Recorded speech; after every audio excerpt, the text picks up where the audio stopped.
Yo, that second dose of Pfizer, it got hands. And I found out the hard way. I got problems on problems on problems on problems on problems on problems. I solve them. I run through the money. The pressure be calling. Left on my blessings. I feel like I'm falling. The birdie is back. Tell me I'm garbage. I'm going through something. That's why I ain't calling. Phone and progression is all that I wanted. The phone and affection. I summon and dub it. Cause I got problems on problems on problems on problems on problems on problems. I solve them. I run through them. Welcome back to another episode of the Problems on Problems podcast. I am your host, Mike Santee, and I still can't adjust the microphone to the right level.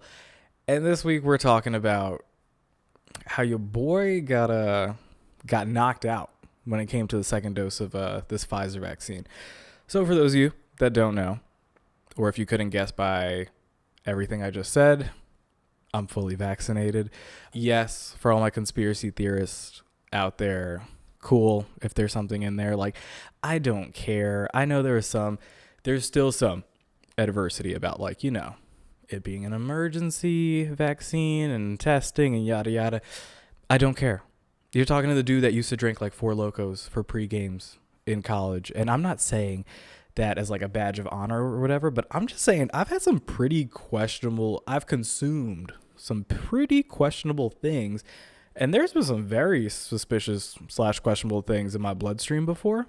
I don't think I'm worried about a vaccine. Now, granted, yes, I also am the person that, like, I don't know, hasn't had a flu shot in, I think 12 or so years, 11 or 12 years, something like that. But yeah, I mean, at this point in time, I did it more so I could be out here just like living freely without worrying about X, Y, and Z. And I mean, we should take you through the timeline. Like dose one was super easy peasy, lemon squeezy. Please don't let that make the cut. You know it's going to make the cut now because you just asked yourself to take it out. I didn't really feel anything after dose one. Dose one was more like at most, I might have felt slightly achy. And even then, you know that like that tired feeling your eyes get when they're just like super dry? It was that. So I wouldn't even say it was like an achy. And that went away after like a couple minutes. So I was fine after dose one, still did my thing. And to put this kind of into context for you guys, I got dose one on a Thursday. So everything from there is going to be based off of Thursday. Dose two, also got it on a Thursday evening, like towards the end of the business day. And I had some friends that had already gotten their second dose and everything like that. They were fine. I know people that had got the second dose of Moderna and they weren't feeling too great. But I hadn't really heard anything about adverse reactions, at least in my close friend group, people that are around me all the time. I didn't hear any bad things about the second dose of Pfizer, so I didn't really think anything of it. I did have advice from someone that I should probably, stock up on some Pedialyte, some electrolyte enriched liquids, just so that you could kind of be prepared should anything happen. I will admit that the week or the days leading up to the second vaccine, your boy was feeling full force of pollen in North Carolina. If you don't know about that, that's a whole separate episode, but we're talking about like blankets of yellow just everywhere from how much pollen there is. And I was suffering a little bit, had the runny nose. I don't know if you could still hear the congestion, but runny nose, like scratchy throat, stuff like that. So I wasn't really feeling the greatest, but I wasn't sick. And so we go into this thing with some I literally bought like 3 or 4 Pedialytes before I got to like the vaccination center, or like the area of the building that they had outfitted for the vaccines. And I was fine. I got home, edited last week's episode, all that jazz. Really just felt normal. Go to bed. And about 11-ish hours later, we'll say, around like 3:45 in the morning on Friday morning, when you wake up and you don't really open your eyes, but you're awake. You're just kind of in denial. I sat there with my eyes closed, contemplating if I was more nauseous or more achy. And that was like for a solid hour, because The ways I know on the list of things, just so you guys know, symptom wise, I don't know, print out a fact sheet from this. I should probably have done it for you, but I didn't. And I don't know where my last fact sheet was. But I do know on the list of symptoms or side effects you can experience fever, achiness, soreness, nausea, diarrhea, headaches, something else that I can't remember now. But there was like a list of them. And I feel like I got all of them. But when I woke up on Friday, or was awoken on Friday, it was just fever, nausea, and achiness. Now, granted, I didn't really know about the fever until I got to the bathroom, but eventually the nausea won. I made my way to the bathroom, and while I was there, took my temperature, and I had a 102.7 degree fever, and it was a bad time. Like, I was struggling. Like, I couldn't find a comfortable way to go to bed. I was tossing and turning the rest of the night. I just felt like, honestly, I felt like dog shit. So that's the easiest way I can describe it. Like, I felt bad. And if anything, it was predominantly just nausea, fever, and some achiness. And then the other stuff started coming. And I was in my own personal hell, where from 3 a.m. till about 5:30, maybe 6 a.m, I hadn't really gotten any sleep. And the short amount of sleep I got was then interrupted by my alarm clock, letting me know that your boy had to go to work because, still got a day job. I'm not telling you where, but it's an American institution. And so I was just not having a good time, but thought I could power through. Basically crawled my way out of the bathroom to my desk, and it was just enough energy to semi-read through some emails, post the video, and then I was done. I was just out for the count. Sent that email saying, hey, your boy isn't doing too hot. Catch y'all on Monday. Logged off and did my thing. And then I was in and out of sleep the entire time. This is still Friday, mind you. In and out of sleep. And basically, I found out that the only way that I could really sleep was if almost like a hospital bed position, where came over to my sofa, propped my legs up, kind of reclined back a little bit. But if I was lying down, my stomach wasn't having it. And if I was sitting straight upright, I wasn't going to fall asleep. So I was just all over the place. So that was Friday. Thank God. Also, to all my friends that helped me out. Abby, you get the biggest shout out for bringing soup, bringing crackers. Jasmine, thank you for that homemade soup. That was A1, fantastic. I didn't have any of it on Friday. I might have had some of it on Saturday, because on Friday I was barely drinking water at this point. I could not hold anything in, so I was just I say dying, but that's dramatic. I was having a hard time. But yeah, I was not consuming any kind of actual foods on Friday. Saturday rolls around, and I think, this is how I know it was bad on Friday. So there are times where, I reach into some herbal remedies to, get hungry, to spike my appetite.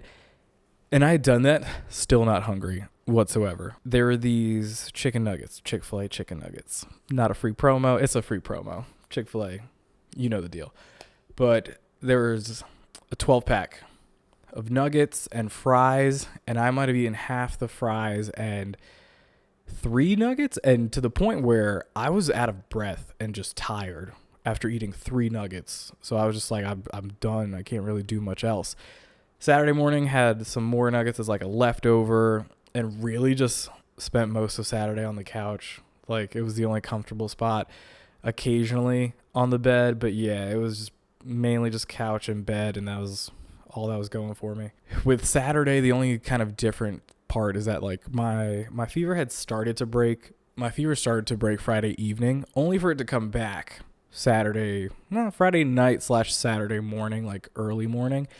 And it just wasn't going away until about Saturday afternoon. So we went on this roller coaster of thinking we're going on the back end of this and thinking we're going to make it out of this. We're going to be fine. We're going to be moving and grooving.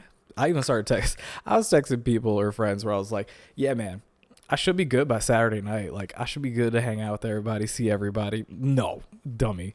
Like, this was just the beginning phases of it. And then it just got exponentially worse again. Like, it started going into the achiness and all that stuff. And for my 3 people out there, they're like, oh, did you have a man cold? Be like,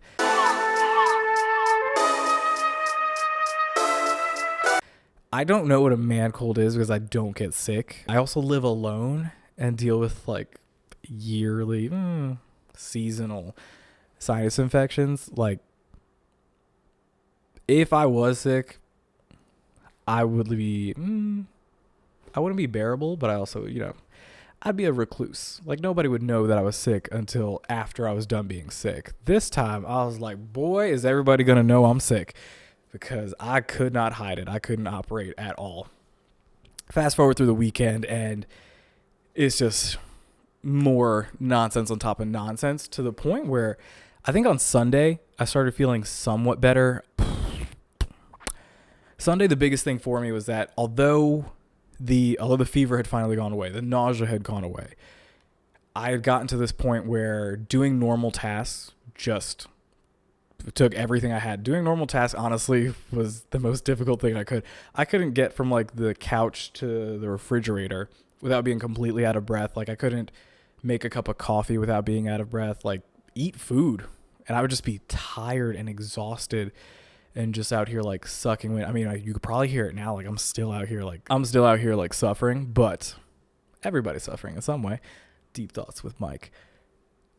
But it was my own personal hell that would not stop. It would not go away until, honestly, so what, today's Wednesday when I'm recording this. So Wednesday morning, I was good. So almost an entire week from when I got the shot until I felt normal-ish. And even till now, like, I still feel kind of tired and all that stuff, but I could barely keep my eyes open yesterday.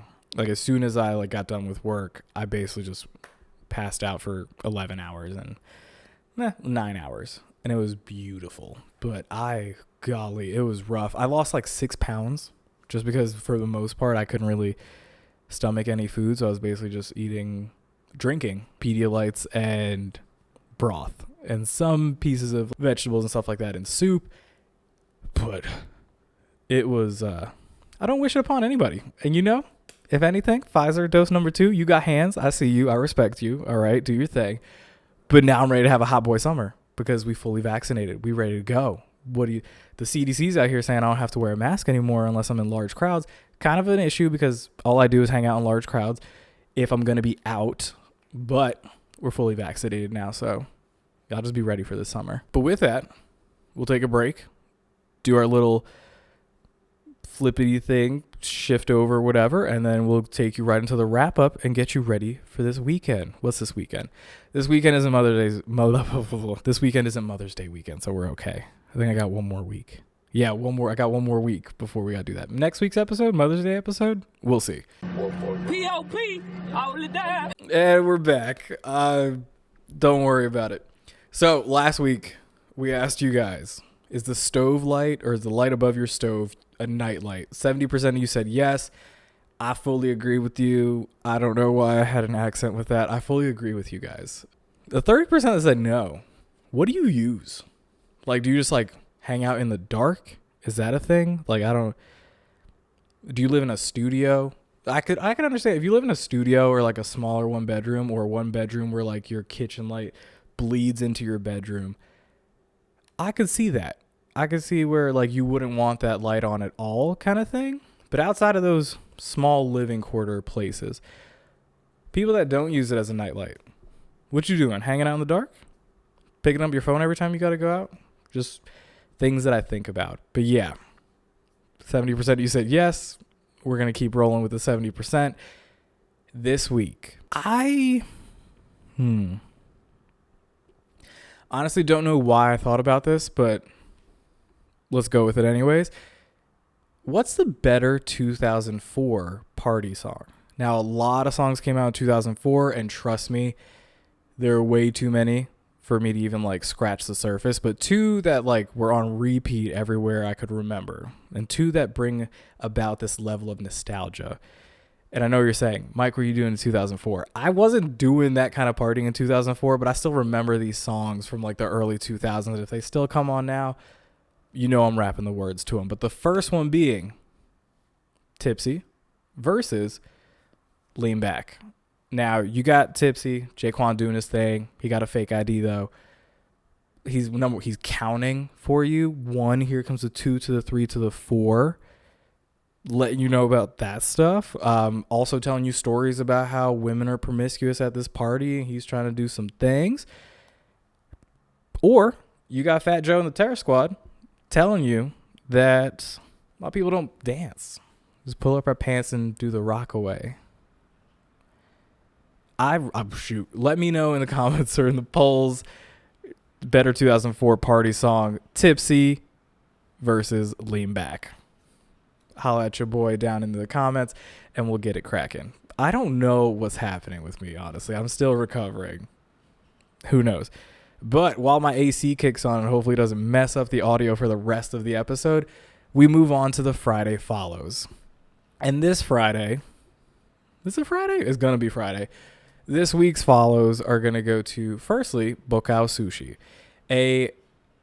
we'll say Caribbean, but really Dominican sushi spot, where there is a Latin and Asian fusion where you can get sushi that has plátano on it. You could also get sushi, I guess, with not plátano on it, but a bunch of inspired creations and drinks from the Latin cuisine. And then, for those of you that don't know, Bocao is lit. Like, it's a party in there almost every time the sun starts setting. So just be aware of that. Sunday brunches, go crazy there. Have fun. You're welcome for telling you about it. And next, we've got Explore Charlotte, an amazing page that keeps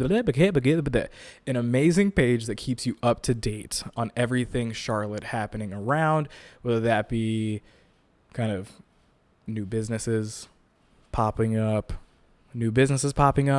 events, so on and so forth. You can find them at Explore CLT on Instagram, and Bocao Sushi is at Bocao Sushi.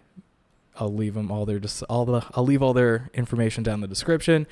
But yeah, guys, we're good to go. I'm starting to feel good, so we'll see what happens this weekend. But like always, guys, don't forget to like, comment, and subscribe. Don't forget to follow us on Instagram at Problems on Problems Podcast, on Twitter at Problems_pod.